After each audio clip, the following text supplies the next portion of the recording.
What up, everybody? I am your host, JP, and this is my co-host, Josh. Hey, everybody. And welcome back to another episode of the Film Bros podcast.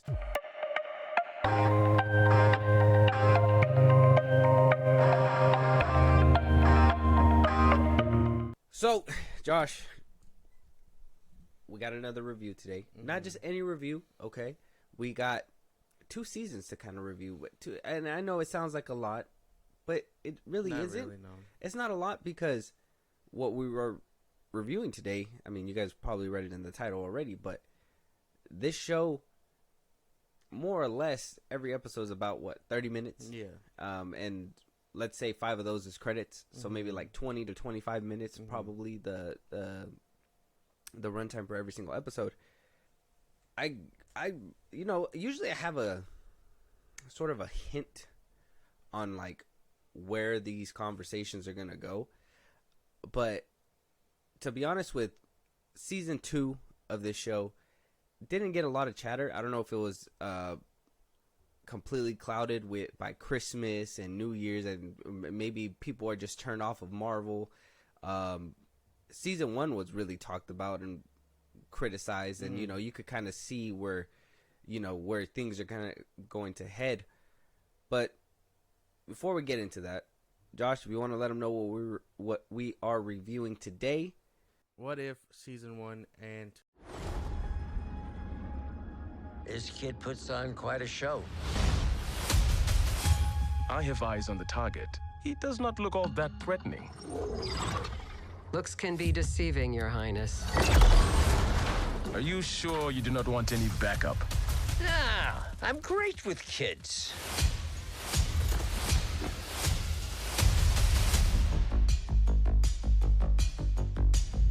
You thought the story was over. But it was only just beginning. I don't do sequels, normally. But things have gotten a little twisted in the multiverse.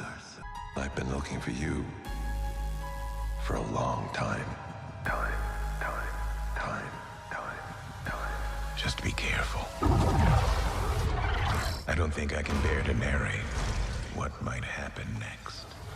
Yes, so we're going to do both seasons. We weren't around to do season 1, so we're just going to kind of cram that in with season 2. We can kind of run down our thoughts on season 1 as well, but we're not going to break it down as heavily as season 2 because, let's be honest, I think season 1 didn't really have any connective tissue to the wider MCU besides the fact that returning characters were in the show and whatnot. Season 2 kind of made a play to add some connectivity within the MCU. Yeah. Weird. So currently sitting right now on Rotten Tomatoes, what if season 1 is at a 94%? Season 1's at a 94% and it had a 92% audience score for season 1. Season 2, on the other hand, seemed to have dropped down just a little bit with an 88% tomato and a 68% audience score. Can we agree on these numbers? Yeah, more or less, yeah. I think season 2 might be a little better, but I guess I don't see it falling too far off. Okay, so the numbers kind of hit. I think we're different. I think season 2 kind of did something different, but we'll break all that down in a little bit. I don't want to jump the gun too far. So before I go down the list of the list of episodes, what were your thoughts on What If when it first was revealed and what released, and then what are your thoughts now after watching it? Well, I thought it was gonna be interesting. I mean, the comic books are interesting in and of itself. They take a premise, same thing as the show. They take a premise. They're just like, oh, hey, let's see what this is like in a different universe, so on and so forth. After seeing it now, it's the same complaints I have about just the MCU in general, but they won't do very interesting things with this concept. I'll dive deeper on that later, but I think they take very, very basic things and flip it on its head, and they're like, "Oh, this is so creative! Like, look at the concept we made," but it doesn't really do much they don't really go outside the box too often. And the ones that they did, I like and have a little bit more favoritism toward. But there's like a bunch of like fillers in these things where it's just like, well, that concept seems stupid and not necessary to follow through. And then the ones that they put out that are interesting, they don't follow through with at all. So it's like a very hit or miss. Okay, so that's interesting. How can you have a filler show in an anthology series? I don't think there's fillers. I don't think any of these are fillers. They're just episodes that were made, and you know, maybe the idea wasn't stretched out enough for certain viewers, but I think every single, like, I can respect what they did with bringing certain characters around and, you know, mix and matching certain things. I don't think, though I do think some of them are dumb, I wouldn't necessarily call them filler episodes. I think, well, I mean, think about it, because it's not really an anthology series because they connect at some point down the line. Some of them. Well, no, because, I mean, down the line in season 1, they all kind of, all the people that they pulled, they were the champions of the multiverse or whatever the fuck, the guardians of the multiverse. Yeah. So they all kind of connect. I think the ones that are filler are the ones that, like, I call them filler, I guess, but they're the ones that are just boring concepts. They don't really do much for the show other than be like, oh, we need someone here. You know what I mean? Okay. We'll probably run down which ones you thought were filler when we go down the episode list. But for me, when I heard about this premise, I was like, cool. This is nice. We're going to be able to get a bunch of these actors, bring them into a room, and you're going to be able to mix and match, and these writers get to go crazy, go bonkers, and I think you're right. I think with season 1, it was really tamed. I think they really kind of, if you notice, they were like, oh yeah, we're going to be different and do an anthology, and then by the end of it, they were like, nope, Avengers, It's right? Like, it's a team up, like, yeah. But I could still acknowledge that every single one of their stories were in a different universe up until that fact that they were pulled in together, right? And then season 2, they kind of just, I don't think they completely did away with the whole overarching story, but they reduced it. There was only, I think, like 4 that were connected in season 2, opposed to, what was it? I think it was like 5 or 6 of them in season 1 that were connected by the end. I mean, well, all of them were kind of like connected and pulled in by the Watcher, so it's like whatever. But and then in season 2, yeah, there's less. So Okay, I guess that makes sense. Right there, you said it right there. So if they're already somewhat connected, is it really bad that they connect? I think so. Because I In mean, if it's a anthology multiverse series, and it's all connected by the that's Watcher, why. So why couldn't you just tell multiverse stories? Why do they have to like team up at the end for a big bad? well, that's just the story. Yeah, but that's the thing. There doesn't have to be a story if you're telling multiple stories. You know what I'm saying? No, that didn't make any sense at all. How? Because if You said it. Say it again, the way you said it. why do they have to? Why does it have to be one story when you're already following multiple stories? Why can't you just tell us, oh, here's one universe, here's another universe? They don't even, correlate at all. But at the end, you want like a big battle or whatever, so they team up. And that's gonna play into one of my gripes of the season because they even hit it on the nose when I believe the Watcher himself even said, "I usually don't do sequels, Yeah. but this particular story is super interesting that I'm gonna go back." And it's like, Yeah. well, you just said you wouldn't do that. Why are you doing that? Why are we going back? And then next, Captain Carter. It's like, okay, well, I guess it is what it is. When it comes to their love for Captain Carter, I don't see the hatred for that character. I mean, I don't think. I just think it's like she's too forced. There's the whole side of like we haven't seen Sam in forever, and we've seen this chick like how many times already? Okay, so it's because we haven't seen a new Captain America. Yeah, we haven't. But this is we haven't Captain seen Carter. Sam. Yeah, but we haven't seen Sam in forever, and he had the spotlight way before her. And then I mean, we thought the story ended when she was cut in half in Multiverse of Madness. See, and I see where you're coming from with that, but I really don't have that gripe. I'm not worried about Sam Wilson coming back or anything like that. I'm more worried about the multiverse in this show. What are they gonna do? What kind of wacky things? Now, I think it was kind of cheap when they tried to connect it to the larger MCU, and they were like, well, Dark Strange is gonna be in Multiverse of Madness, and Captain Carter, she's also gonna be. You guys got the two easiest adaptable characters and put them in live action, and we're like, hey, we're connected. Mm-hmm.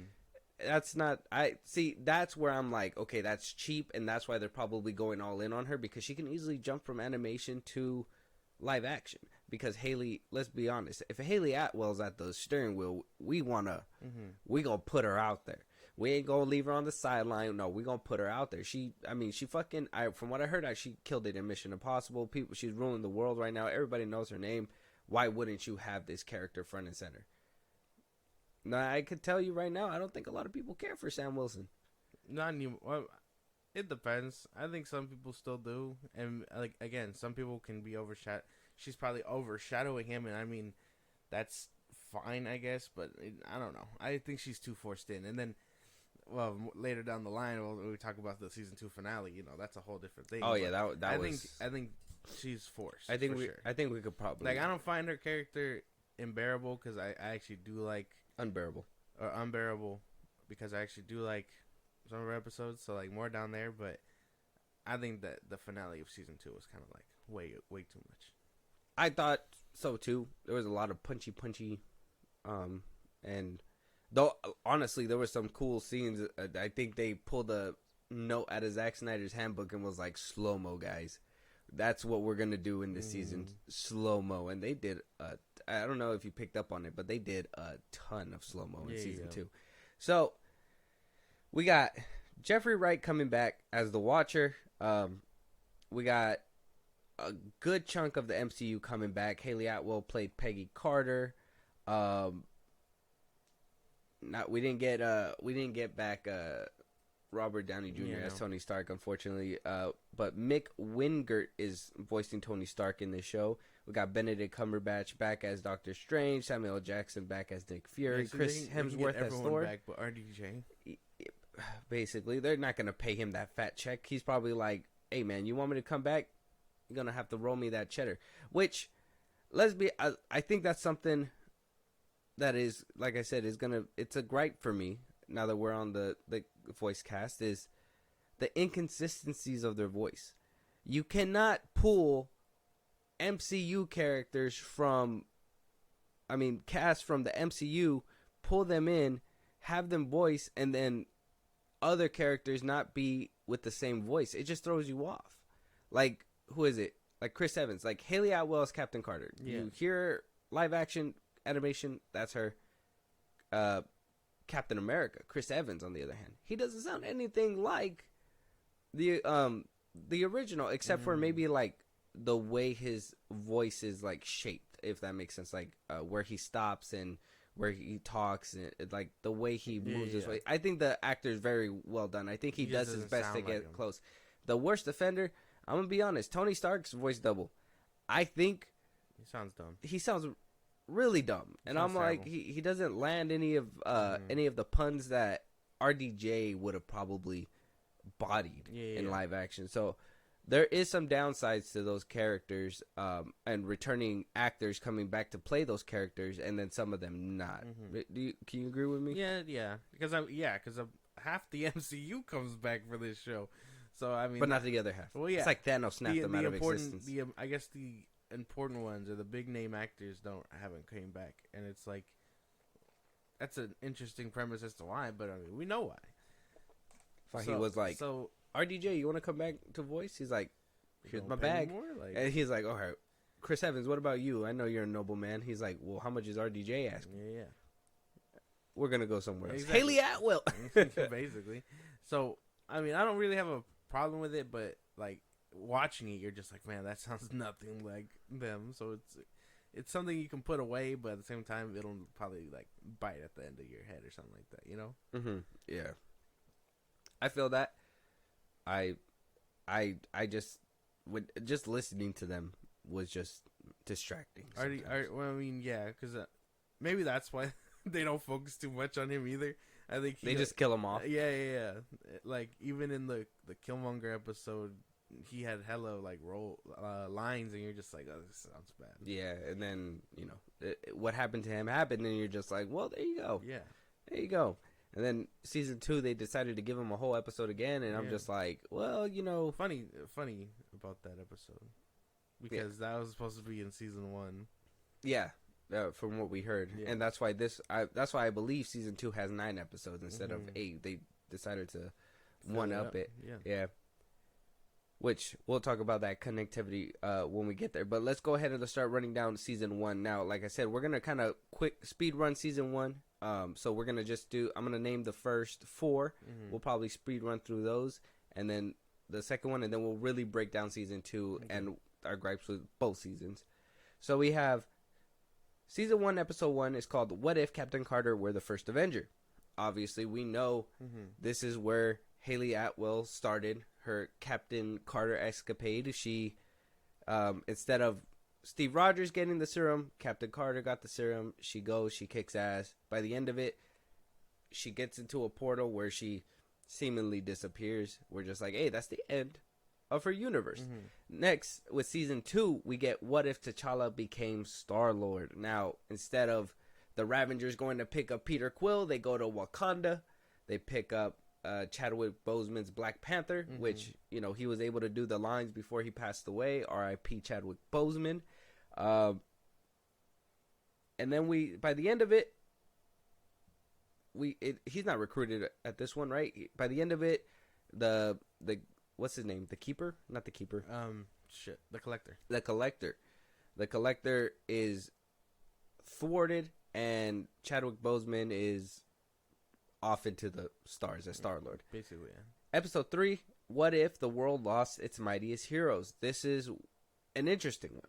Tony Stark gets killed off. I think this is where people were like, you guys hate Tony Stark. Tony Stark gets killed off in the beginning. This is set around Iron Man 2. He's having those issues with his suit.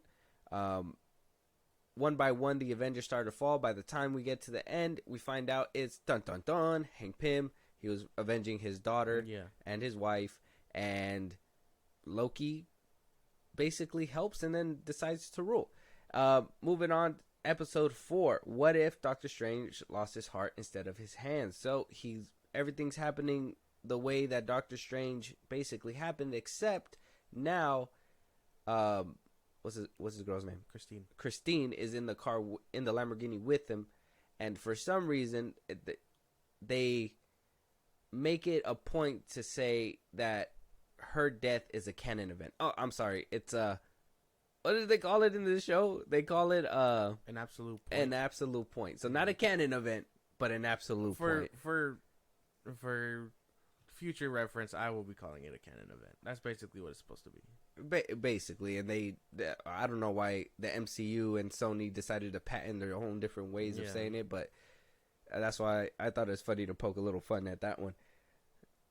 It's an absolute point. She cannot not die at that point. So he goes through it. He, instead of becoming the Sorcerer Supreme, he basically becomes the evil sorcerer, trying to get as much power as he can to save his world.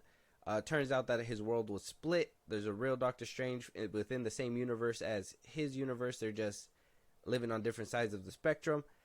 They wind up meeting. He eats them, and by the end of it, he's all alone. Yeah. Heartbreaking episode for sure. For sure.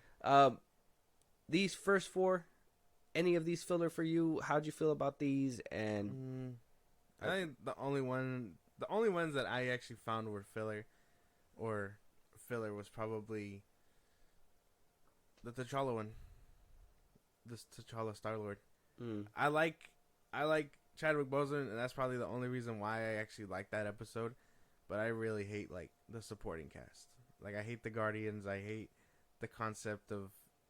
I think the Guardians. That's gonna be a funny trend to keep going through the whole episode here. But I can't stand the Guardian sidecast. Like the Ravengers and all. Yeah, that? no, and I don't. Thanos was made a joke. Nebula, she was kind of nothing crazy. I don't know. I can't vibe with the side characters. I think I had the same issues with you because I didn't like the way Thanos was portrayed as well. I did like Boseman's acting as this role. I think he did really well in this episode. It's just, I think everything else just didn't line up. by the end of it, I thought it was cool with him against the Collector, but yeah, I would have to agree with that. Yeah. I don't think I really have any Everything, pushback for that everything one. else seemed interesting. Obviously, I think the Doctor Strange one is a really good highlight of mine, so I'm gonna save that for later. But I think that's probably like the only filler in the beginning. Okay, yeah, I would agree because though Captain Carter, the first Avenger, kind of had me in and out of it. I really, when they first released this episode, I didn't care for Captain Carter. I didn't really. I was like, well, if she became Captain America, who cares? Like what is that really gonna do? After watching it all that, I was like, this is pretty cool. I wouldn't say that it's.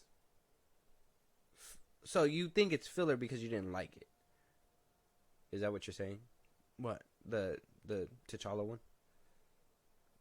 Well, you asked me if it... Well, you said it yourself. You said it's filler, and you just didn't like the Guardians of the Galaxy in this one. So you didn't like it, so that's what you feel makes it filler. Well, no. But I also think that it's not filler because he shows up at the end. Oh, yeah. But nothing really important happens to him. I think another one that I actually deem filler regardless of it, but it's just not too much of an interesting concept either. So it's not like, you know what I mean? I think it's kind of filler. I thought everything was interesting except for the side characters. I like the Wakanda aspect, him getting picked up by them. As for the Captain Carter one, like, before knowing where she ends up, I thought this episode was really cool. I will say there was wasted potential by the end of the season, especially if by the way that they kind of planned it out to be. Yeah. So we'll keep going just so we can kind of talk about it as a whole. So what if season 1, episode 5 is What If Zombies? That's where we get, in my opinion, I find this one to be filler. I thought it was a fun concept, but I also think it's dumb because I'm like, how do they still use their powers? There's no way. They're zombies. How is Iron Man still shooting blasters out of his hands and all that stuff? They're zombies. It's the funniest thing because even in the comics, it's a zombie virus, but at the same time, they know what they're doing. I guess like it's just that they're taken over by something else, but subconsciously they know how to use all that. So maybe you're missing context, and that's more of like a, hey, Marvel fans who read the comic books, this is what's happening, whatever. But I get what you're saying. Yeah. So in this one, in the What If Zombies, this is set around Infinity War. Yeah. Thanos whooped Hulk's ass. He's shot back down. Turns out they've been completely devoured by zombies. Brought back from The quantum realm. The quantum realm from Hope. Yeah. From Hope. And they go on a mission. Spider-Man's in this one. I thought that was pretty cool. And the Winter Soldier, he's also in this one. I thought that little meet between him and Captain America as a zombie was pretty neat as well. Like, another gripe that we're probably going to get down to later on. Episode 6, What If Killmonger Rescued Tony Stark? This one is set around the first Iron Man, 2008. Instead of Tony getting exploded by his own weaponry and shrapnel hitting him, Killmonger comes and saves his life. Yeah. Turns out Killmonger is still on his escapade that he was on in the first Black Panther movie, but his timeline is completely moved up. We see returning characters Andy Serkis come back as Ulysses Claw, and by the end of it, we see Killmonger get what he wants. He's sitting on the throne, and he gets the Black Panther, and he basically played all his cards right, which was really good. Yeah. This one. Episode 7 of Season 1. What if Thor were an only child? Fuck, man. This one, I can't even tell you what happened. The episode starts, he parties the whole way, Ultron comes by the end of it. Yeah. Is that basically, that's the gist? I mean, that one leads into that one by the end, he lives like, yeah. Actually, no, yeah. That's actually pretty accurate because this is like right before everything happened. Big finale. Yeah. See, so I guess right there is a good stopping point, right before the finale, then, right? Because I deemed Party Thor and the Killmonger one filler. They don't really do anything exciting or interesting concept wise, so they're filler. I thought the Killmonger one was interesting. I think having Tony's technology, seeing a War Machine get taken down in that one, seeing how he could have basically played his cards differently and would have wound up where he wanted to be. Mm-hmm.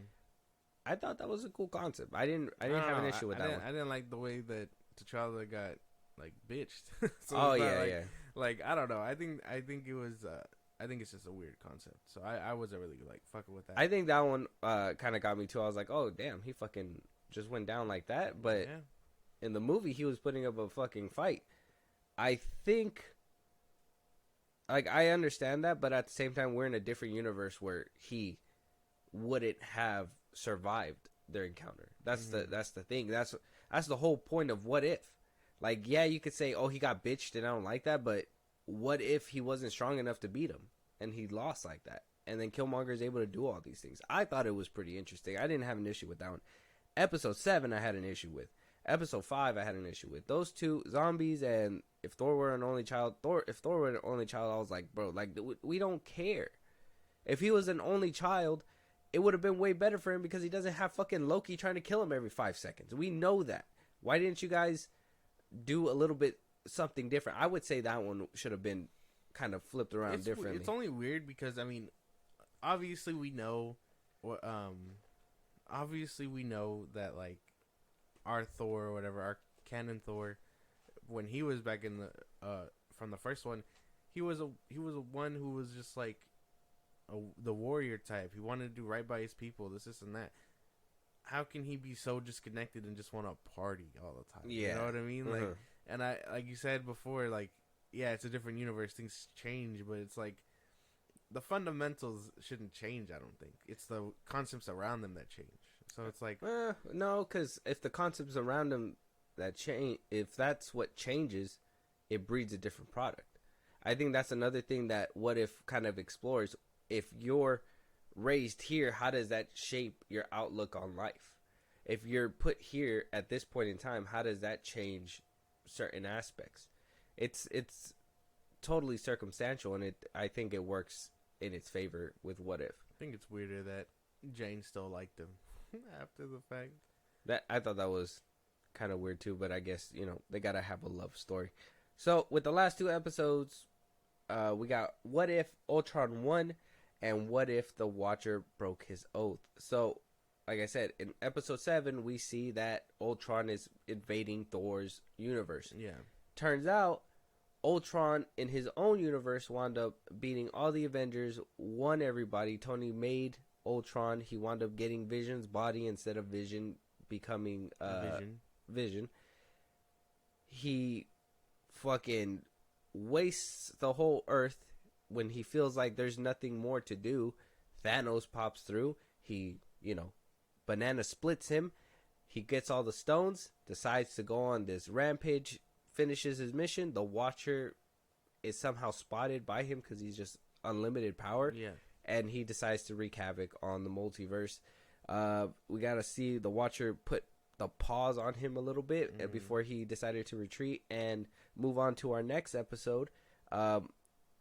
Which is him breaking his oath and interfering with the multiverse. Yeah. He assembles the Guardians, which, like you said, it consisted of Killmonger, Gamora, which we didn't see her episode yet, Thor, Party Thor, Chadwick Boseman's T'Challa, and Captain Carter, right? Yeah.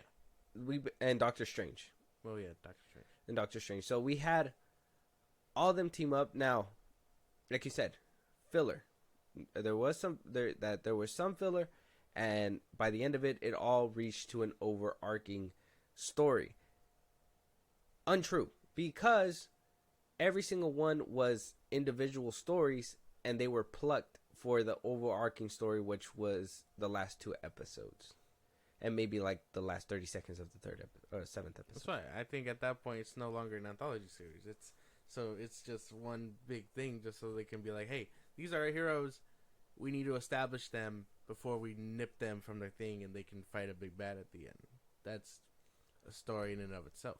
Which, I don't know how they plan to successfully do that with only 25 minutes an episode, because I tell you, even the ones that like hit hard, like I think the only one that in season 1 that really hit hard and let you soak it in just a little bit was the Doctor Strange episode. Yeah.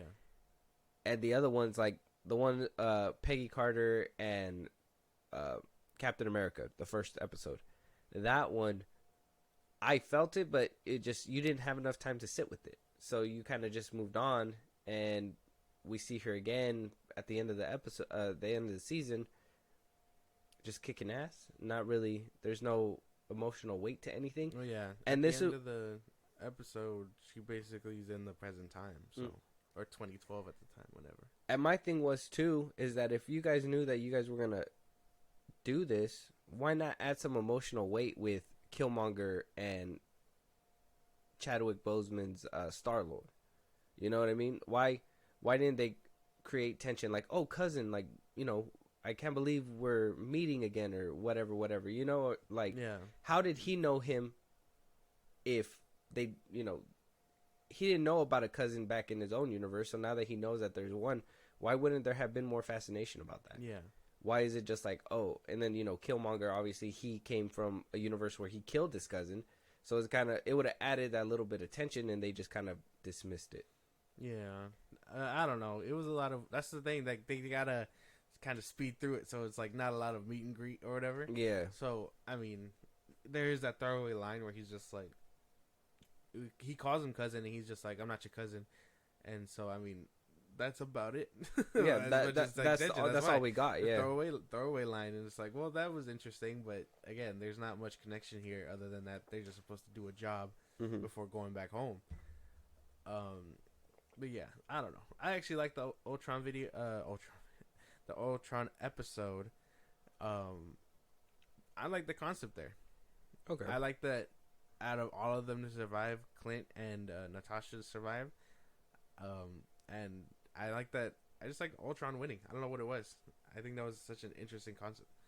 Yeah. And like, not like how the movie said where he'd blow up the Earth or whatever, but just the fact that he was so fine with just living peacefully, quietly, or whatever. Yeah. That was kind of interesting. Yeah, the little parallel to Thanos on his planet after he snapped half the universe. Yeah. That was really cool. And then Thanos actually making an appearance, and then, you know, him splitting them up. It was kind of like, oof, well, damn, you know. He means business. Yeah. And I know a lot of people had gripes with that. They were just like, damn, he could just fucking split up Thanos like that. I mean, he's an android.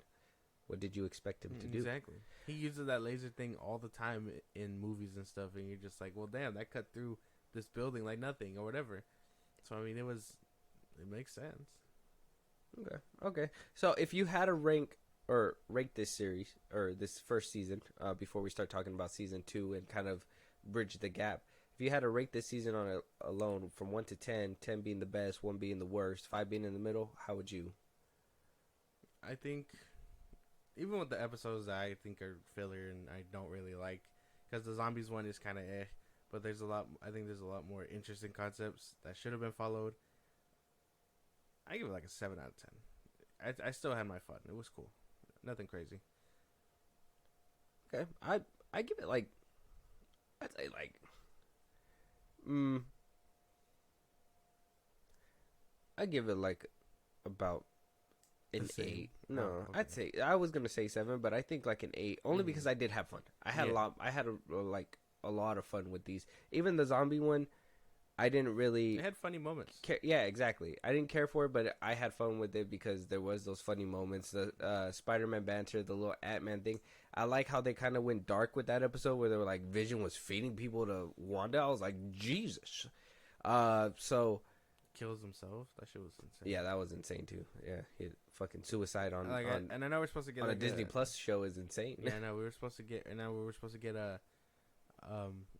animated show following up this universe. So that's gonna answer questions down the line. But I was just like, man, how did Thanos get it? Like, out of all people, and he had all the stones. So it's like, how did he come susceptible to it? That's a different tale for a different day.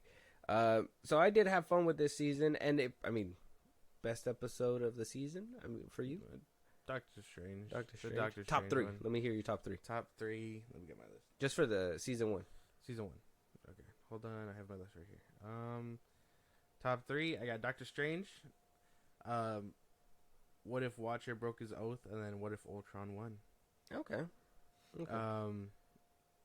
Honorable mentions, the Captain Carter episode. I actually thought it was an interesting concept, and then what if the world lost its mightiest heroes? Mm-hmm. It ended so oddly to me, because I would have liked to see what the Avengers lineup would look like now, because the ancient one had her timetable too, and Strange was eventually going to show up. So I want to know if he shows up. Where I know they didn't touch upon it, but where was the Abomination? Things like that. You know? The Earth Mightiest Heroes episode? Yeah, the one where Hank was basically killing the Avengers. Mm-hmm. Yeah. So Steve was still there. Captain Marvel was there. I want to see what that Avengers lineup now looks like. We kind of got a glimpse of it, though. I know, but I would have liked to go in depth. Oh, okay. And see how. So it's same thing with my gripes with this series is that, the 30-minute runtime doesn't do it justice, because you want a little bit more depth, and it's just so you kind of dip your foot in and you're like, well, that's it, and especially the ones that you like. Okay, the ones that you don't like, you're probably like, finally, this is over. But the ones that you do like, you're like, I wanted a little bit more out of it. Yeah. I mean, you're the one who doesn't want any connectivity. Apparently, that's what you said. What the fuck? Yeah, that's right. I don't Drive-by. want. Yeah, I don't Matt want Strays. them to. I don't want them to connect. I want them to tell the full story about a certain universe, not leave me hanging to go tell another story that I don't really care for. But every story is different. That's the point. My top three for at least season 1, I have to. First one, hands down, is lost his heart instead of his hands. That one, hands down, is That's a good one. the best It's one. really good. My second pick would have to have been the Mightiest Heroes. I really liked how that turned out by the end of it. Yeah. I did get a little confused when I think it was the first time watching it, when I was like, how does Loki talk like Nick Fury? But he didn't really talk like him. Yeah, no. Which I was like, I like that there was some Hank consistency was there. just So like, what the fuck are you talking about? exactly. And my third pick, I had to give it to the Killmonger rescue Tony Stark. I really like how the difference and Obadiah being caught real quick by Killmonger. He basically climbed the ropes, betrayed Tony, basically got to where he needed to be. And honorable mentions, yeah, Ultron 1 obviously is one of the better ones. And let's be honest, the action in if he broke his oath, that was pretty. Yeah. I thought that was fire. And seeing, I think it was the one Ultron 1, right, where Clint basically gave up his life. Yeah. And there was that beautiful scene right before he when he's going down the tunnel. I was like, damn, the art department really just fucking went crazy in this episode. It was insane. There's a lot of shots like that throughout the show, and they let you sit with it for a cool second before continuing, and it's that's cool, but I still think the animation needs work. I don't like this animation style. I like the animation style. I think the background stuff is ridiculous. If you notice, some of the backgrounds are a lot stiff and they don't move, but I like the fluidity with the way that they make a move in this style. I think it's cool. Okay. I think it's different. I don't think it hit when it first came out, but rewatching the series and then watching season 2, I think it kind of helped me cement that I kind of enjoy that kind of style of animation as well. Okay. So rounding our bout to season 2. All right, so we'll try to go down one by one on these ones just so we can kind of give our full breakdown with these, since these are newer. Season 2, episode 1, what if Nebula joined the Nova Corps? Now, basically, Nebula, she got betrayed by the Ravagers in this one, right? Mm-hmm. She was betrayed by the Ravagers. She was betrayed. This is where, if something about Thanos, what if Thanos was, or she left Thanos, she was betrayed by the Ravagers, I forget. I don't know. I wasn't really paying attention to this episode. I wasn't really fucking with it. Oh fuck. I mean, she shows the Nova Corps. She's basically a cop. It gives you Blade Runner vibes. Like that's about it. Yeah, Blade Runner vibes, and then by the end of it, she's basically trying to stop. Trying to solve Yondu's murder. She's trying to stop Xandar being destroyed. Yes. And yeah, solving Yondu's murder, she will stop Xandar from being destroyed by the what's his face, Ronan, because he's waiting outside, and they have a shield, and I think they said it would last 15 years, and then in the story it's only been 5 years, and she's like, I can't fucking wait, or Ronan's like, I can't fucking wait 15 years. We're gonna set a mole in there, and the story goes on. Nebula winds up winning by the end of it, and we move on. So you said you weren't really fucking with this episode? Not really, no. The concept was alright. Again, interesting concept, but I just don't like the Guardians characters, dude. I don't like Korg. I can't. You know what's funny? I was gonna tell you, Taika found the best role he could play. Really? And that's Korg. I think if I can see Taika in any role ever and get a good laugh out of it, it's Korg. I think because I can watch him in anything else, and he is the unfunniest man. But when I see him talk like Korg and the way he delivers some of his lines, I bust up about it. It's funny. Man, I couldn't get behind this. I really didn't like it. I don't like the Guardians characters. I don't know what it is. It's just weird. I can't get behind it. You don't like them because you don't like James Gunn, and they're a spawn of James Gunn, and that's bias. That's bias right there. Ladies and gentlemen, look at the bias. But my thing, look, I didn't hate this one because of them. I honestly think they improved on what they did in the first season, and they didn't make them all a bunch of goofballs. They actually took these characters serious, and like you said, it gave like Blade Runner vibes, so it felt like there was some kind of tension behind it. I didn't like it only because Nebula is not a character that I'm invested in. I would say that maybe if there is those 5 Nebula fans that really wanted to see her, be front and center, they were very excited about this episode. But basically, I don't think it was a terrible episode. I really liked the whole detective work that she was trying to do. The whole betrayal with the person that was supposed to help her, and then that scene where she gets electrocuted, that was actually a pretty scene to see too. That's the one of those scenes where they let you sit with it. And by the end of it, I was just like, well, now we're done, right? We're done. And I was like, I wonder how she's going to play into whatever's going to happen later on. And really just, this was one of the ones where they were just like, this is a one-off and we're moving on. Exactly. Let's be honest. We're more excited about that, right? And I wouldn't say it's filler. It's just more a story for Nebula fans that, let's be honest, we didn't know were out there. Yeah, basically. I don't know. I wasn't really liking it, so it is what it is. No. Like I don't know. I just couldn't get behind it. Even as interesting as like the concept was, I would have preferred seeing like someone else as like a space cop. Star-Lord? I could probably see that. Gamora, someone like that. Someone more interesting than Nebula, I guess. I don't like that they kind of, because this felt like a story where you would have seen, well, I guess not. Maybe I'm reaching with this one. But I felt like this was a story where we could have seen Chadwick Boseman's Star-Lord in this one, and R.I.P. to him. But I feel like they kind of skipped out because of the fact that he wasn't around anymore. Which sucks, because I felt like that kind of hurt it. Basically. I don't know.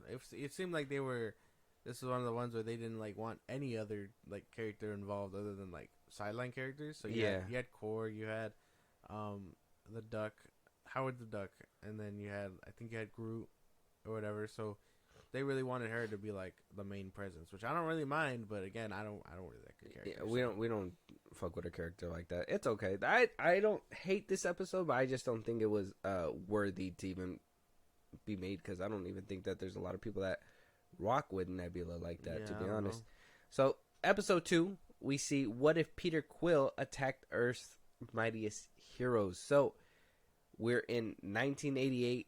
Peter Quill is still a child. he is abducted by his father and sent back to Earth to, the Ravengers picked him up, actually sent him to his dad. His dad sent him back and told him that he needed to prepare Earth to be invaded. We see Howard Stark basically build his team of Avengers. We saw, who do we saw? Hank Pym's Ant-Man. Yeah. It was Wasp there? No, it wasn't Wasp. It was, what's her name from Captain Marvel? Not Captain Marvel herself, but the actual like Kree. Marvel. Yeah. You saw Bucky, which I thought was interesting. You saw the giant dude. I forget his name. He was in Ant-Man and the Wasp, the second one. Mm-hmm. I forget his name. Goliath, I think. Yeah. And then you had... He's the one that they were basically trying to see who got bigger. Yeah. It's a young version of Martin Lawrence. Yeah. Martin Lawrence. Lawrence Fishburne. Yeah, Lawrence. Yeah. I was watching Cat Williams earlier. And obviously, Howard Stark was on the team. I think you had someone else. I just forget who. Black Panther. You had Black Panther's dad. Oh, yeah. T'Challa's dad, T'Chaka. Yeah. T'Chaka. And I think that was it. Yeah. That was basically it. Yeah. So, we see them assemble. They stop Peter Quill. We have a little side mission for Bucky where he is basically coming out of his Winter Soldier stasis. Yeah. He's being told by KGB to take out the child, where they're trying to save the kid and trying to change his mind. By the end of it, Thor. Almost forgot Thor. Sorry. Oh yeah, well he comes at the end. Yeah. And then Thor shows up at the end and kind of helps keep him at bay. But ultimately, Hank and Peter Quill stop Ego. Hank, Peter Quill, and Hope. Yeah, they stop Ego. This one, I kind of enjoyed. I didn't have an issue with. I like this one. This one was cool. I like seeing a different type of Avengers. Yeah. That I think that's something that I want to see all the time, is a new set of Avengers. Yeah. Like, how did they get there? Why is it this certain team?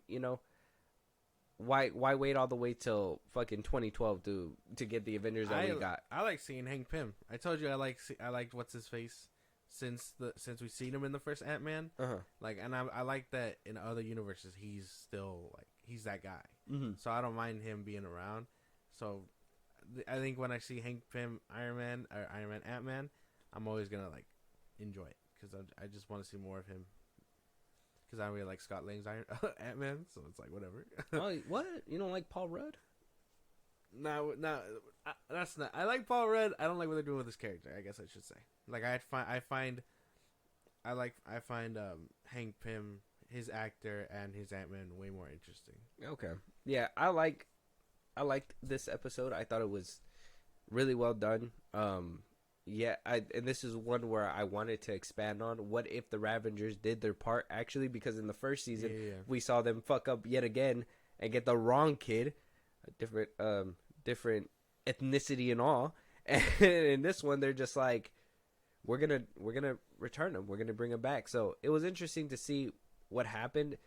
Obviously, they're not gonna let the bad guy win all the time. I wish they would let that happen a little bit more often. Like, what if this universe was destroyed by, what if this team, because I mean, yeah, you could get the Avengers, but were they strong enough to stop the doom that was coming? And what if, how sad would it be if one of these teams just could not do it? Mm-hmm. And yeah, we've seen it with Ultron or whatever. Obviously that team couldn't hold up, but see it on screen, give us that emotion that, like, oh, we're invested in these characters. They didn't make it. Like, this universe was doomed from the start. The Watcher at the end, regardless of their efforts, this was the outcome or something. And it's like, well, fuck. Not every story gets a happy ending. Exactly. Shit. That'd be cool. That would have been nice to explore. But then we get dumb episodes like this one, the next one. Oh, we're gonna have a good conversation about this one. So, episode 3. What if Happy Hogan saved Christmas? I heard a lot of chatter about this episode. I know that it rubbed people the wrong way. I liked it. I'm gonna say it. Hell, I loved it. I think this was like a good I wish I would have watched this one on Christmas because I thought it was a good Christmas movie. I liked you of all people. I was watching it. I was like, he probably is gonna love this episode because Justin Hammer came back. He did, and that was like the only upside. That was like he was hilarious. And then seeing Happy become the Hulk and Cat being back in this one, like I thought this episode was really well done. A fucking parody of Die Hard, amazing. I loved it. Was dumb. I thought it was too dumb. I couldn't get behind it. I don't find Happy Hogan interesting enough to give him a funny concept like this. And then they run with this concept. That's John Favreau again in another episode. Yeah, I don't like that they brought it back in a different episode. I liked it for this episode. When I seen it again, I was just like, that's not. No, that's not how that works. Yeah, no, I didn't like that. But for this in particular, I just like Justin Hammer. I like seeing Justin Hammer. I liked Happy. I liked how Iron Man was like dismissing everything. I like how nobody was really answering him. I thought by the end of it, where they were like just punching on him, I thought that was unnecessary. I was like, well, you guys should probably ask questions before you just go up in there. I mean, even Cap was like, is that Happy? And Tony was like, no. Like, what? Like, you're telling me you don't know your own bodyguard, but Chris Evans does? It doesn't make any sense. Or Captain America does. And yeah, by the end of it, it was kind of simple. I like the little scene where Justin Hammer's like falling out the window. It's like all slow-mo. Yeah. Like, I was like, that's hilarious. I really enjoyed this episode. I think this one was like a happy episode. Pun intended. When they said Hulk Hogan, I was like, I knew that's where they were going. I was like, you motherfuckers. I was like, that's so dumb. I knew that's where they were taking that joke. I was like, oh my god. Yeah, no, I didn't really like this episode. I thought it was a little too annoying. I just like Justin Hammer. That's about it. But what was annoying about it? What do you mean? The entire concept was annoying. I don't like Happy Hogan. I don't find him interesting enough like that. Same problem I have with Nebula. You put some respect on his name, okay? He got Peter's aunt. That says a lot. This one didn't. Huh? This is way before that. Yeah, but still, eventually he was going to get there. Assuming he gets rid of the Hulk powers. Who knows? Yeah, I don't know. I wasn't really rocking with this one. I enjoyed this one. I think this one was actually pretty well made. I like seeing Justin Hammer be brought back for this one, and his jokes just landed every single time. That was funny. He was hilarious. This is the continuation. This episode is the continuation of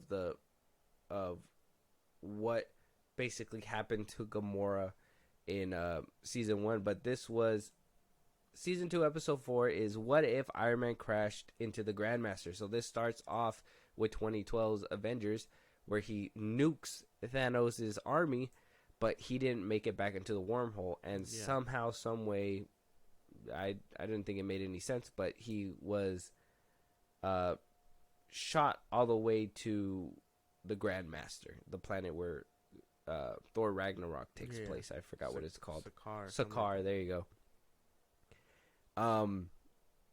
Which, and then by the end of it, we don't even see them get to where they were by the time the Watcher picks up Gamora. It was just like, okay, the end. I didn't fuck with this one. I was watching it, and I was like, this is fucking Spy Kids 3D. This is Spy Kids 3D Game Over. This is exactly that. They fucking just copy and pasted it in animation. They fucking, the chariot, the one-wheel chariot, the fucking, the racetrack, the tunnel. I was like, this is that. And they tried to slap another name on it, bro. They did. I was like, nah, that was dumb, bro. I thought it was dumb. I don't really like this. I didn't like this concept at all. I like Iron Man's suit, but I don't really care. The voice acting was still weird. Again, that's just an Iron Man RDJ problem. But yeah, this concept was just really uninteresting to me. And I didn't say I wouldn't have said it was completely uninteresting. I just thought it was dumb. I thought the jokes kind of were funny when he's like, have you seen this before? Gladiator or chariot races? And he's like, Formula One. He's like, what is, like, saying no, it's chariots or whatever. And it's like, well, how does he know about things about Earth? How does he know about Iron Man? Mm-hmm. Like, yeah, they heard that he blew up the fucking ship, Thanos' ship, but how do you guys know so soon? He literally teleported from there in seconds. How'd you guys find out? Like, I you don't know, guys man. have space travel is weird. shit is weird. So By by the end of it, it kind of left me a little baffled, but I was just like, yeah, it was okay. I feel like they heavily ripped off Spy Kids 3D Game Over. probably. Fucking go look at that scene, the race scene, guys. Go out there, go look at it, and tell me I'm not lying. That was Spy Kids 3D Game Over, 100%. And then by the end of it, it gets to an interesting spot, and then it's over. So, yeah, I don't really care for this episode either.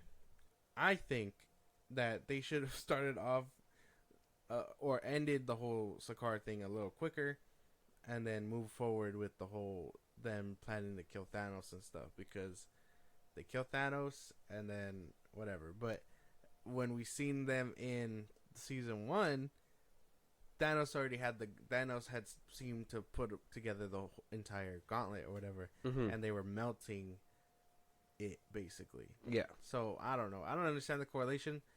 You're telling me they made the gauntlet, hunted the stones down, and then we're like, oh, we gotta melt it. Like, you know what I mean? I don't know if that makes sense. Yeah, there were some serious inconsistencies because by the end of it, they got Thanos and they were just like, well, we're still gonna destroy the stones. It's like, well, the big bad is out of the way, so why do you guys care about destroying any kind of stone? You know, he would have had the gauntlet and the stones at that point. But again, the episode doesn't deep dive into that interesting concept. They're just like, oh, here's a little fun thing, and it's like, well, I don't really want that. My thing is if Thanos is able to get taken down that easily, what the fuck did we do the whole Infinity Saga for? Like, if he was that easy, and then, I mean, I guess in a way we could be honest, he didn't really show up till the very end, and then he wound up winning anyway, so, I mean, it is what it is. Moving on. Episode 5, what if Captain Carter fought the Hydra Stomper? This one was interesting. We start off from the Winter Soldier, basically. She goes to the boat where, conveniently, this whole plan just starts. She finds the Hydra Stomper, which was the vessel that... What's his alter ego name? Not Captain America. It's... Hydra Stomper. No. What's his name? Steve Rogers? Steve Rogers. There you go. That's his actual name. Yeah, that's what I'm trying to figure out. Not Captain America. I was at Steve Rogers. So she finds Steve Rogers within the Hydra Stomper. Turns out that the Hydra Stomper has been stolen by Russian intelligence for many years. It was no longer attached to Hydra because Steve Rogers basically went on an escapade to destroy all of Hydra after Peggy had disappeared. Yeah. By the end of it, you get somewhat of a touching moment. They don't really let you sit with it between them two, and we see some people from Black Widow return, and by the end of it, they don't live happily ever after because the Watcher is like, well, I know everything, and then Scarlet Witch beams Peggy down into the ground, and he's just like, well, what the fuck? And it's like... I actually like this one. I thought it was interesting. I know the whole sequel thing was kind of weird, but this was one of the ones where I'm actually glad they followed through with. And the gripes with Captain Carter are going to come later, but I actually like seeing the whole relationship and dynamic.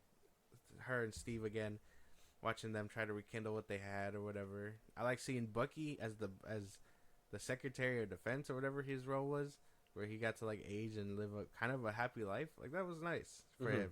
He's been through so much hell. Yeah. And then, but yeah, I think this episode was really nice. And then it ended very I thought it ended kind of sad with the way Steve goes out, but I think this was a solid episode. When I first watched it, I didn't like it. But then after watching an episode down the line, it made me appreciate that one a little bit more. And this is where I can agree with you, where the connectivity kind of sucks because we're only following one Captain Carter, whereas we're following a bunch of different universes. But we're only following this one singular Captain Carter. That's what kind of frustrated me with this episode. I was like, okay, we are seeing her again. We are going down this again. For what? What's the payout? Yeah. And I don't think we got that payout out of this one. You know, by the end of it, I was sad. It was kind of emotional. I still do believe that they didn't let us sit with it as they should have, but I think it did. They did do what they needed to do, and seeing, you know, Black Widow versus the Widows, I thought that was pretty cool too, to see them. You know, I mean, I was just like, you guys are just singularly firing at this woman. You know that she's fucking crazy. Like, go up and do some hand to hand, and you know, eventually got to the point where we did. So I like this episode, but I will be honest, I didn't get the appreciation for it the first time until later on with a different episode. Okay. I don't know. I like they were at the gate. I think this is probably the last thing where I'm like, okay, very cool, Captain Carter, and then it spirals out of control. But this is like one of the last episodes where I enjoyed. Okay. Episode 6. What if Kahori reshaped the world? This one's about a Mohawk woman, which she, you know, wants to protect her tribe. They tell her don't go in that forbidden water. She winds up going in the forbidden water, where she goes in there, and people with, from what it sounds like, years of experience, hundreds of years of experience, could not seem to be capable as she was in the first 30 seconds that she was in that place. She goes, she masters all of her powers. She gets out of the place that she was in, which nobody could escape until she came along.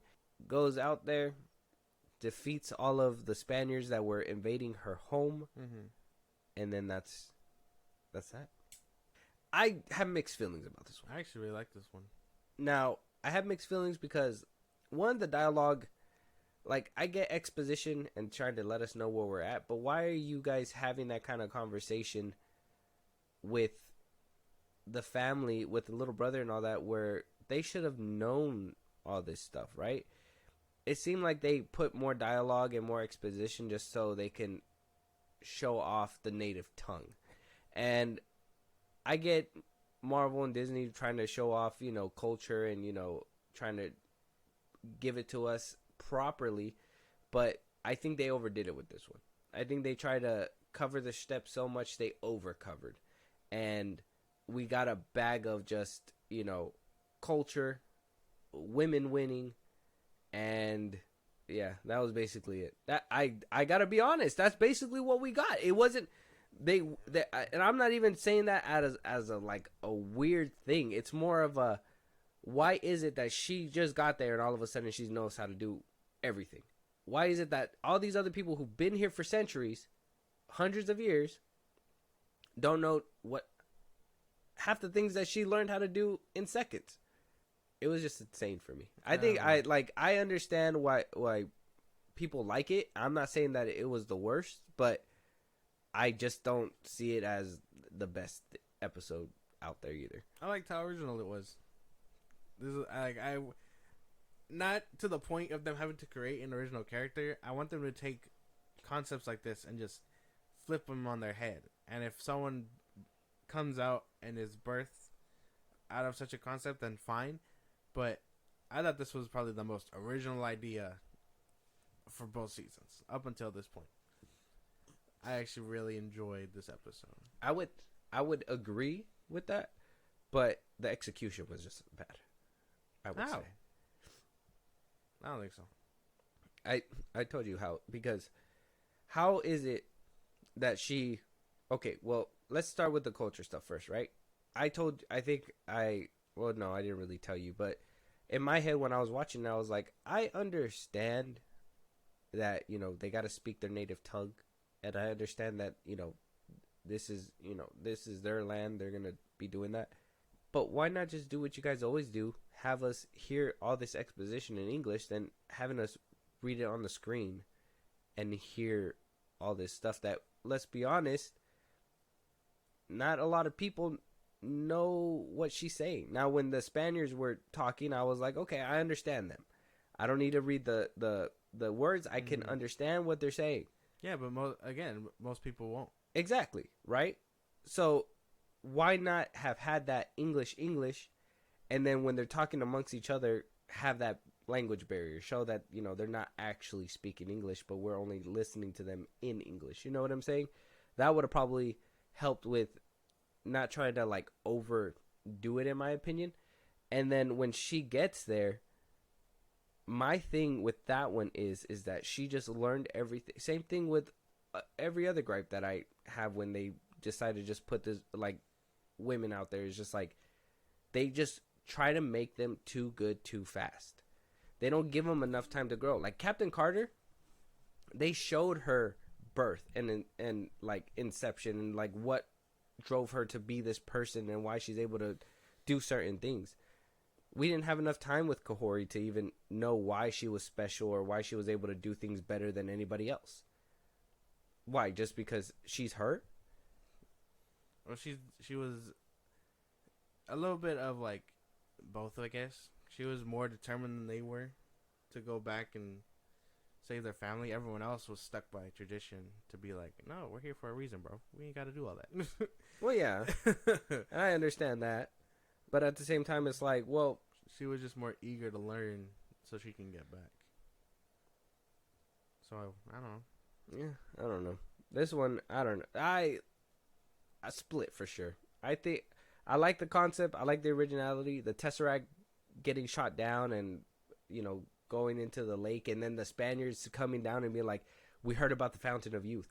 It's true, because that's, you know, what the Spaniards were looking for. They heard about it. They were searching everywhere for it. They finally found it. They were going to conquer.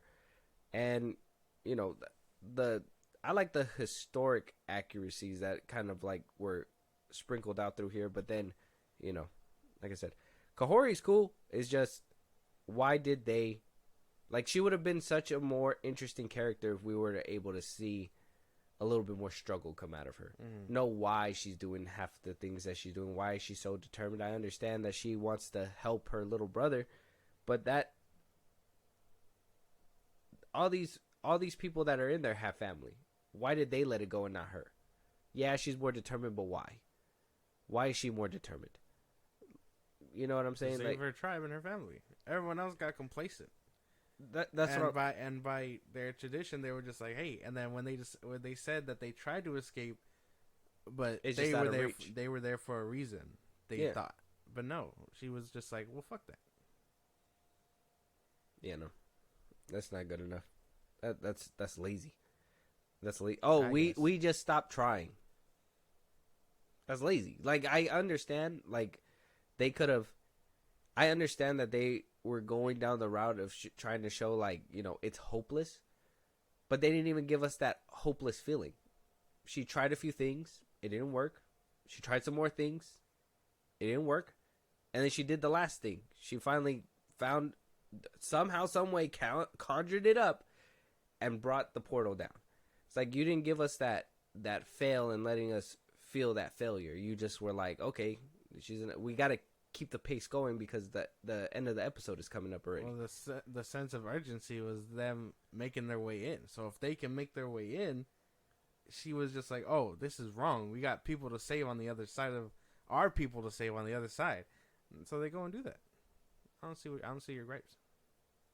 I understand that part, but what you're overlooking is the character development for her. That's what I'm telling you. I understand all the outside stuff, but the execution on her character development wasn't there.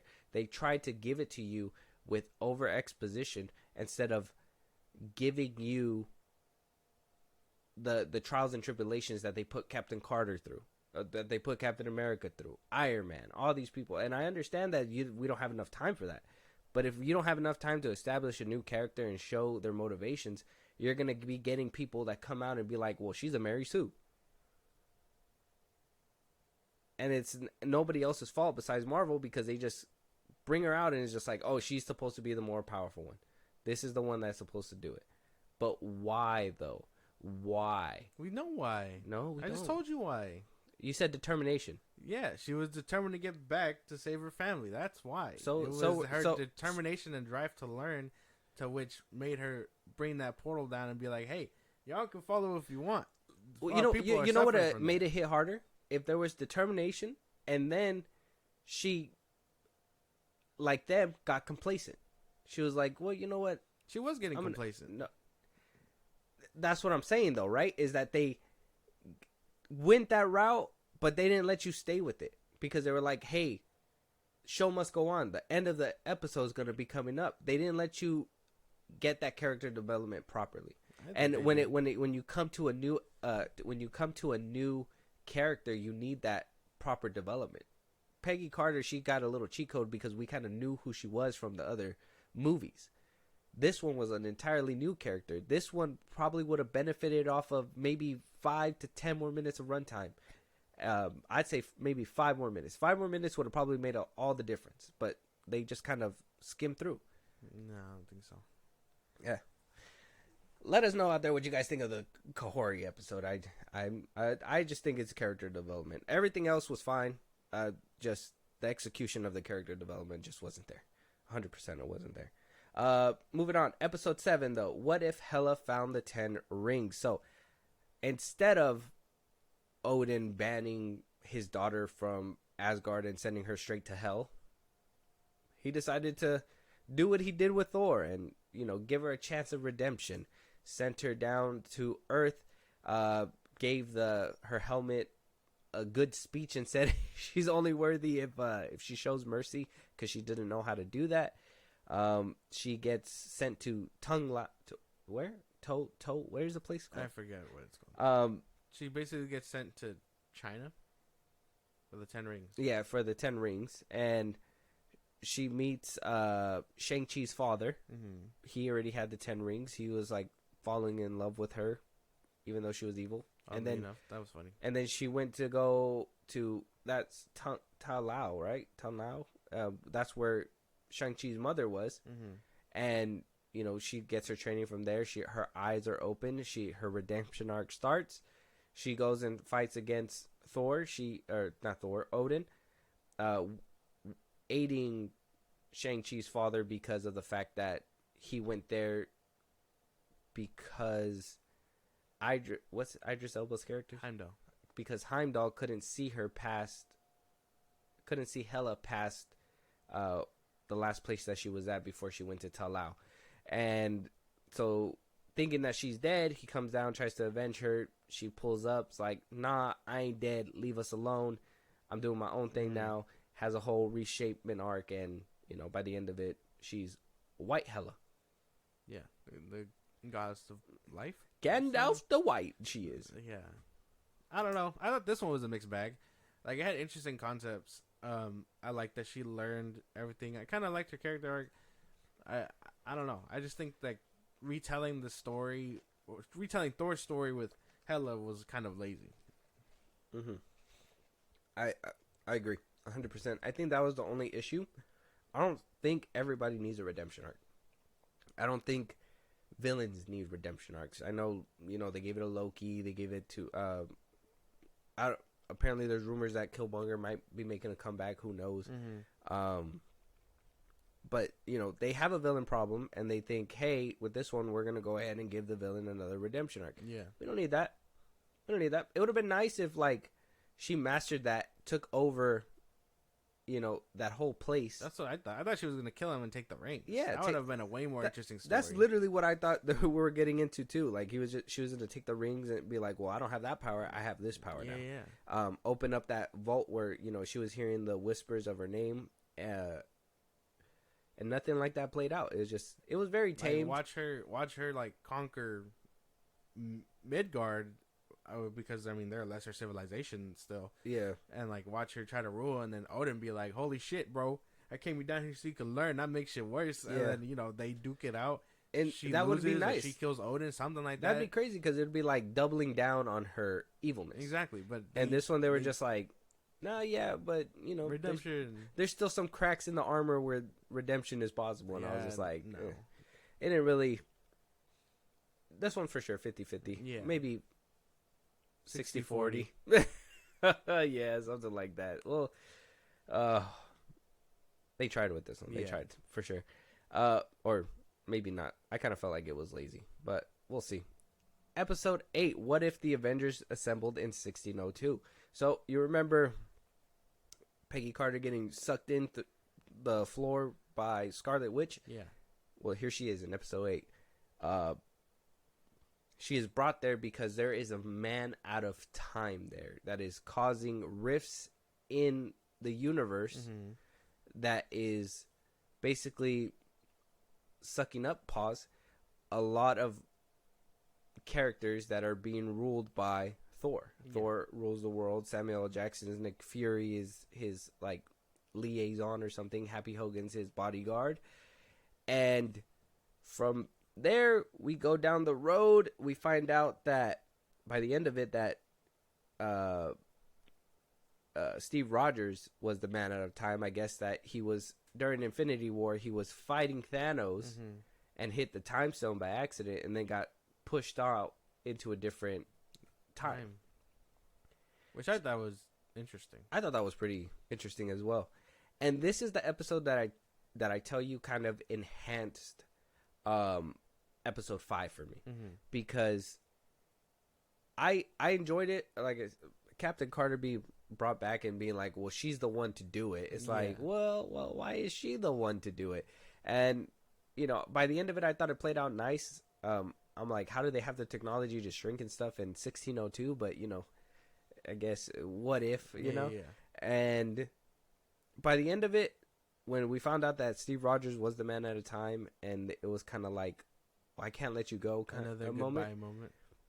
I was like, okay, they really doubled down on episode 5, because now we're thinking in our heads is that is the only way they can be together is if something's compromised. And if that's the case, Endgame happened, and the only thing that was compromised was, let's be honest, the timeline. And, you know, fucking by the time Steve Rogers comes back, he's an old man. Yeah. And his compromise was basically going back in time. Basically that, and like giving up being Captain America. But then this is where the plot all happens. If he was able to go back in time there and live his whole life until an old man, why is it that when he went back in time in this episode, it was causing rifts and problems? You know, different universe. I don't know. That's what I'm saying. Marvel's getting too big where inconsistencies are starting to happen. And even though this is an alternate universe, this is still, you know, this is still an issue that needs to be addressed by Marvel. Like, why is it some things happen here, but then other things can't happen there? Guess it could kind of be explained because, I mean, the Ancient One tells us that he was just putting the stones back or whatever, and he was able to stay there, oddly enough. But, yeah, he hits the time stone, and I guess not playing by the rules, he gets sent back by accident, not on purpose. I don't know. I couldn't explain it. But I thought the whole concept was interesting. They were looking for someone out of reach, and it would turn out to be Steve, and you're just like, well, damn. That was actually really nice. And then Captain Carter, by the end of it, is sharing a drink alone. They're just like, well, it is what it is. And then she gets visited by someone else, and that leads into the next episode. But before we get there. Yeah. I don't like how they brought back Happy Hogan's purple monster in this one. I thought that was pretty dumb. I did like the whole. Using it as like a gag too. I was like, oh. Yeah. What was it? What was the quote when Hulk was like, "Hulk smite thee"? I was oh damn, we are back in the 1600s. I thought this episode was pretty solid, except for maybe that whole Happy Hulk Hogan thing. Yeah. I like that Tony was deemed crazy for his science. Oh yeah, because everyone believed in magic. And Thor is like, kill that witch. I was like, geez, man, like, weren't you just asking her for some help? Yeah. I did like the desperation there, where he basically was like, you know, he was the ruler, and he was stopping at nothing to make sure that he protected his people. Yeah. I like the Wakanda sword that was kind of shown for a little bit, and him using the lightning to kind of show it off. I don't know if they're kind of proving the point that Thor is stronger than the Scarlet Witch by the way that he was able to break out of her powers. Yeah. And yeah, I thought this was a solid episode, and I really did like it only for another reason, that they really doubled down on episode 5. And that's what makes you think. I mean, all that aside with the whole extra Endgame stuff, whatever, but like, knowing that was probably the only universe where they probably were together, it kind of makes it hit a little bit harder. Yeah. Insane. Yeah, I don't know. They do really interesting stuff with her character, and a lot of it is just like, well, yearning for Steve, and you're just like, well, that's nice and sad all at once. I think this episode was really nice. I can't even be mad at it. It was another interesting concept. Just spun out its head. Can't even be mad at it. It's just Captain Carter's involvement is now getting too heavy-handed, and that leads into the next episode. Well, she was part of the Illuminati, so in a way, she's probably destined for greatness, regardless. Remember, in Multiverse of Madness, she was in the Illuminati. Yeah. So it's like, it sounds like they're really propping her up to, maybe one day be side by side with Sam Wilson. At some point, yeah. That's Like Steve would have loved you, or some bullshit like that. Yeah. Well, we'll wait to see. Episode 9, What If Strange Supreme Intervened? Now, this one is kind of like a connection from Season 1. We see that, obviously, in Season 1, this is the same Strange that ruined his whole entire universe to try to save his girl. Yeah. And in this season, apparently none of that has changed, because he even brings back Peggy and is like, hey, I need to collect this person. She's wreaking havoc. We need to stop her for old time's sake. They find out that it's actually Kahori that is escaping from Strange Supreme, because Strange Supreme is trying to get all the most powerful beings, because evil beings is not enough. They need more. He needs more power to not only bring back his girl, but bring back his whole universe. Yeah. So he collects all these people, and he's trying to collect Kahori. She winds up letting Peggy know what's going on, and from there on, we're off to the races. We're punching, kicking. Zombies make a return. By the end of it, everybody's like, here, take my shit, and she picks up everything and is the most powerful, Gets a whole power buff. Powerful being on planet Earth, I guess. And by the end of it, we see Strange Supreme getting his shit rocked, and that's basically it. Does Peggy go back to her homeworld? I kind of try to remember. No, she goes by the end. Oh, they go see the tree. They go see the Loki's tree. Yggdrasil. There you with go. Loki. Which we'll discuss that in a second. But what'd you think of the episode? I like the beginning, and then I don't like the rest of it. I really don't like what they did with Doctor Strange here. They kind of threw out all his character development from the first season, which I could not fucking stand. He was pleading to the Watcher in the first season in his episode, like, hey, just save me, save her. Don't even, like, trap me, do something. Like, he was pleading to him, and the Watcher was just like, you did this to yourself, you're greedy, you bastard, whatever. And I don't like that he turned out to still be bad. Like, I thought he would have learned, like they kind of showed us he did. Yeah, because even when he captured Killmonger, it was a thing about, oh, I made a deal with him, I'm gonna just watch him, since I kind of fucked up myself. So I don't like that they made him the big bad here. I didn't like that either. Exactly to your point. By the end of season 1, it was Killmonger trying to take the stones from Zoyola. Yeah, which, they were trapped in their own little pocket universe, and Strange was like, I'm going to watch it, which created kind of a plot hole, because we did see Killmonger with the suit in there. So did he allow Killmonger to get it and just kept them? Yeah. Like, was that the thing that happened? which I thought was lazy too, because all he does is smirk and then he gets blasted out. So Oh, Killmonger? yeah, I know. Killmonger. Snaps Thanos out of existence, and then he's like, just popped out of his suit by Kahori. And this is what I mean, right? Like, how was she able to do that with him having all the stones? See what I mean? That's where like the character development just really doesn't make any sense. I wish we would have explored that universe that he sent her to, where Hydra won. That would have been crazy. Oh yeah, that would have been insane. We kind of went in there and then left. It's so lazy, because they'll do everything but bring in Quicksilver, because they were recreating that Age of Ultron scene. I fucking hated that shit so much. I was like, wow, guys, you're so original. You'll kill off my favorite character in Age of Ultron. They'll just create a new speedster. And then you use the scene to be like, oh no, it's not Quicksilver, it's Kahori. I thought that shit was dumb. Oh, for a second there, did you think it was Quicksilver? It would have been nice, but no, it turned out to be Kahori. Oh, I didn't even think that. I thought I knew it was Kahori the whole time. And then I don't know. I just didn't like this episode, and this is what I'm talking about. Captain Carter overstays her welcome in this episode, and it isn't even like a woman thing. It's more of just like a. I thought her story would have wrapped up a long time ago, especially after what happened in the 1602 or whatever. That's what I'm saying. By that one, it was like, okay, it's just time to go home. Like, why even have? Why is she so special? If anybody should have been involved, should have been the Watcher. He should have been like, hey man, what the fuck, bro? You said you were gonna do me a favor. Yeah, what are you doing back here? Yeah, he should have been able to. He should have been watching him, basically. Yeah, and then at that point, what happens? Not just Captain Carter. I think the Guardians of the Multiverse should have showed up. That would have really, like, the way they kind of doubled down on a couple of things on the first season. They should have really doubled down on this one and brought in, the Watcher comes in at the last second instead of Captain Carter getting everything. Mm-hmm. And boom, Chadwick Boseman's Star-Lord comes back.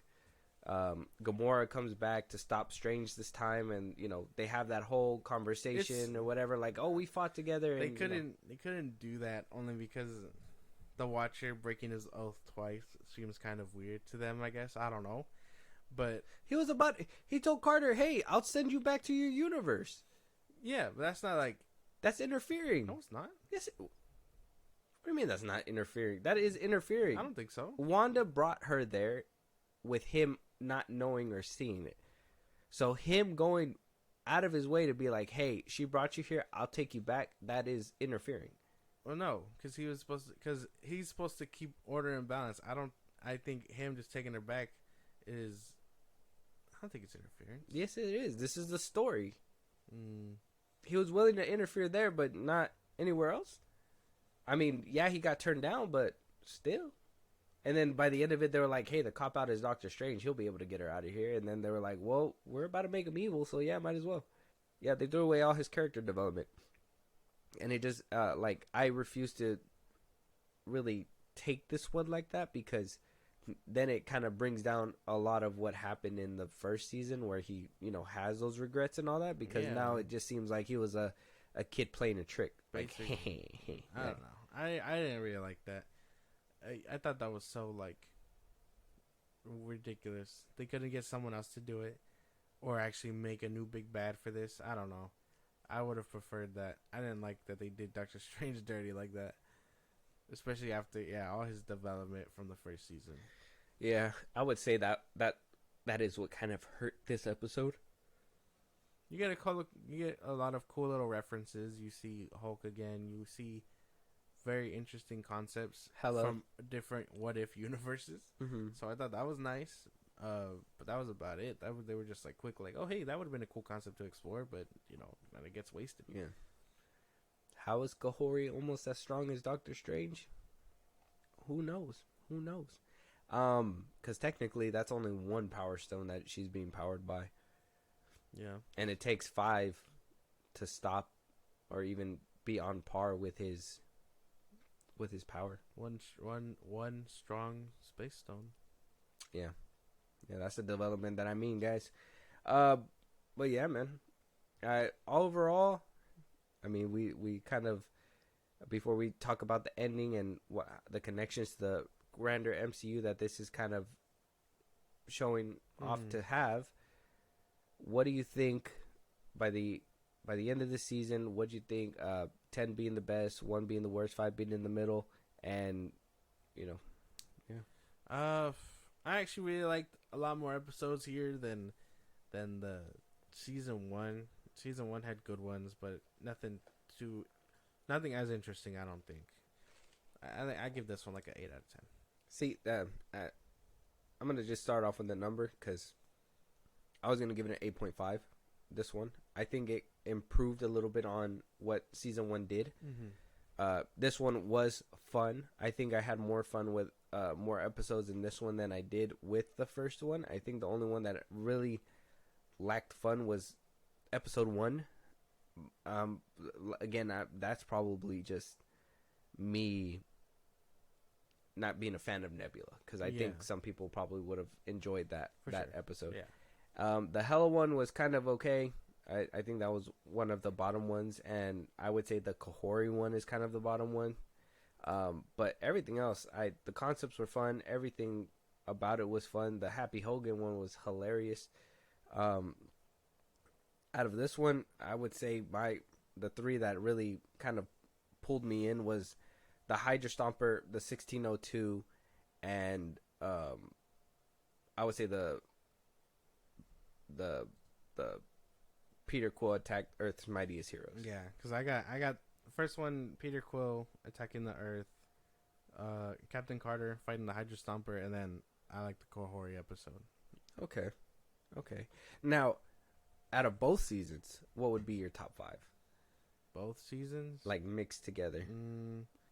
Number 1, Doctor Strange. I think that's like the best one, hands down.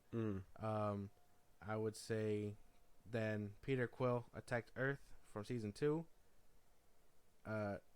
What if Captain Carter fought the Hydra Stomper? I know you need the first episode for context, but not really. I mean, or I guess you'd need season 1's finale, but I don't think so. You can kind of pick up from where you left off. Yeah. Kohori, reshaping the universe, and then if Ultron won. Yeah. Those are your 5? Yeah. Not too bad. I think we have kind of the same. 1 for me is the same. The Doctor Strange lost his heart. 2 is Ultron won. Ultron winning. I really like that Thanos getting split in half by Vision. That shit was cool. That thing was cool.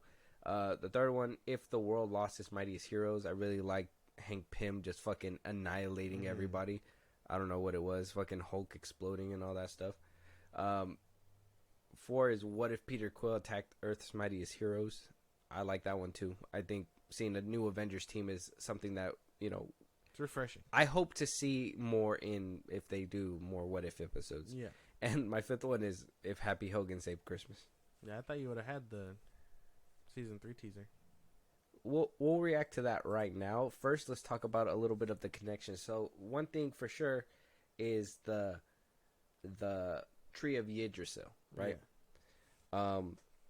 We saw the Tree of Yggdrasil, and then we also saw, kind of during the episodes that he was piecing together the multiverse from what Ultron did, but as he was piecing it together, it was turning green. What do you think that means? What kind of connections do you think we're going to see with that, and is there really a significance to it? I don't know what it could mean. I thought it was going to be a more interesting concept because of Loki and what they established, but now it looks like they're diving into that lore.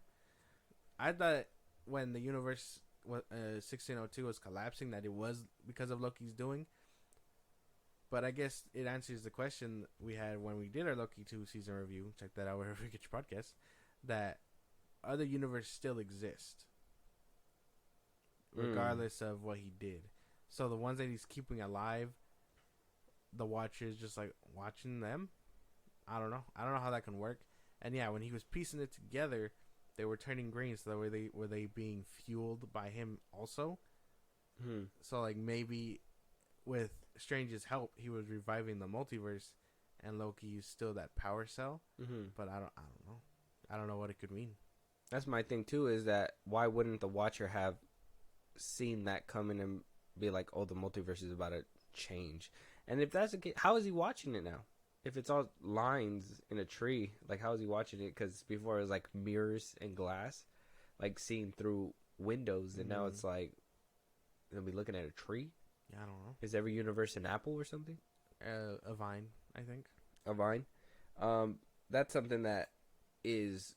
I was just kind of scratching my head. Now I understand that they gotta make it line up with Loki, because now that he changed the way the multiverse works, they're gonna have to follow suit. Yeah. But I just thought it was kind of out of nowhere, to be honest. But I do have the sneak peek here. Maybe we can watch it and it'll give us some hints on where What If Season 3 is going to go and where the multiverse saga might go. Let's jump right in.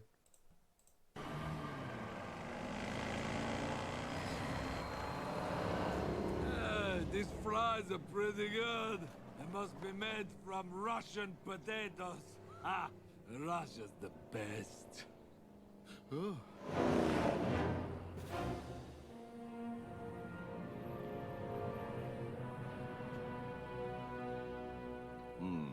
I'll handle this one.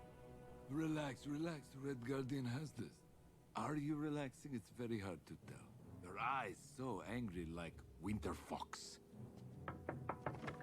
How can I help you, officer? Just a routine check-in. Say, where are you fellas headed? Sisters. Yes, to visit our sister. It's her birthday. You guys are brothers? What'd you get your sister for her birthday? Because I cannot for the life of me figure out what to get my wife for Christmas. Television. You got her a sweater and a television? Wow, that's very generous. Okay, so not a collection, but a real good clip of an episode that we're gonna see. So Lawrence Fishburne's character is back. Yeah. That was Red Guardian in the seat. Good to see that he was in shape at one point. Winter Soldier. And Winter Soldier. They're being chased. We don't know why they're being chased. Nothing really to be like, hey, we're connecting something together. It's just more. Seems like more. It was just a first look clip. Yeah.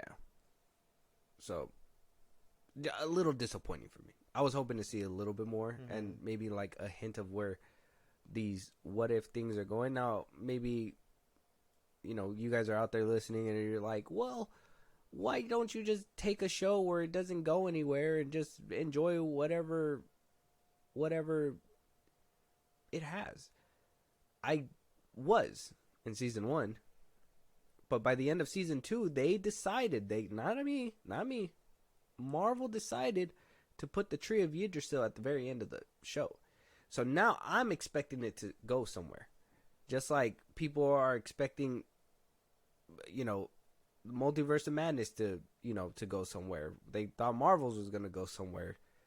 Like, I expect it to go somewhere now. This is no longer just one universe, just telling a story. This is now being a part of the grander MCU. Yeah. I don't know, which is, again, the whole connectivity issue that I have. Because from the start, this just could have been something fun. But now, it's getting too big. Yeah. Now it's going to become something that is mandatory viewing. And, I guess we'll have to wait and see when it comes to that. Sure. But hopefully it comes out this year. Probably. It said coming soon. So they're probably going to plan to do this maybe like once a year. That'd be nice. For Christmas, the way they did it, I think it kind of took away some of the buzz by them putting out one episode a day. Because I feel like we talked more about it when season 1 was out, and it was like one episode a week. Yeah. And this one just kind of glided through. I don't even think people finished it either. Yeah. I still thought it was exciting. It's an exciting project. It has a great premise that you can do literally anything. Why they feel so compelled to keep it so limited is weird to me, but hopefully they start understanding that, the fans want to see some crazy shit. Yeah. And they add a little bit more to what they're doing. Yeah. With that being said, though, let us know out there if you guys seen season 1 and season 2. Let us know what your guys' thoughts on both of these seasons are. Have you seen the sneak peek? Where do you think this is all going? How far do you think the MCU is going to take this What If series? Yeah. And yeah, if there's any topics that you guys want us to cover, any movies you want us to review, I know we're going to be getting around to Echo pretty soon, so let us know what your guys' thoughts are on that before we get into it. I think you finished it. I got to get into it. Yeah. If there's any movies you want us to review, if you want to catch a live one of these days and or support us in a big way, Josh, let them know where they can let us know. Twitter, TikTok, Instagram at FilmBros Podcast. We post new episodes or hit us up there for any news or movies you want us to cover. Buzzsprout supports in a big way over there. The links is in the bottom of the socials I just gave you. It's like a Patreon. You subscribe, you help us out. The show grows, and we shout you out in episodes. You can listen to our episodes anywhere you get your podcasts at FilmBros Podcast, Spotify, YouTube Music, Apple Podcasts. We're on a bunch of sites. Check us out.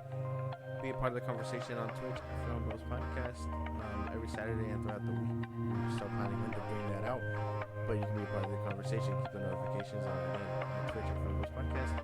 Subscribe to YouTube at FilmBros Podcast. Yeah, and with that being said, if you guys are listening for this long, go ahead and Leave a review, 5 stars wherever you guys are listening. And we'll talk to you guys on the next one. Talk to you guys later.